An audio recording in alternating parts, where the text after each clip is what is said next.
11 માર્ચથી ધોરણ 12 સાયન્સની બોર્ડની પરીક્ષાનો પ્રારંભ। આજથી બી ગ્રુપના વિદ્યાર્થીઓની પ્રેક્ટિકલ પરીક્ષા શરૂ।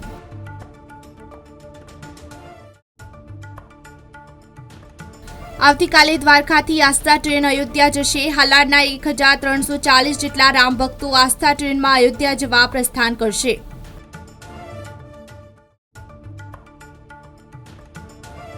રોજગાર સાથે આવક વધશે। ઉત્તર ગુજરાતમાં પ્રવાસનને વેગ આપવા મહેસાણાથી યાત્રાધામ સોમનાથ અને દ્વારકાને જોડતી સીધી ટ્રેન સેવા શરૂ કરાશે।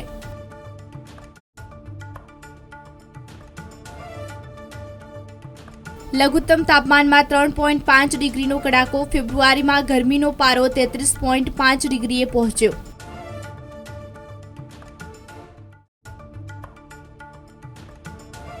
ગુજરાતના ખેડૂતો માટે મહત્વના સમાચાર। 2 દિવસમાં આગામી 16મો હપ્તો મેળવવા માટે ઈ-કેવાયસી ફરજિયાત કરાવવાનું રહેશે।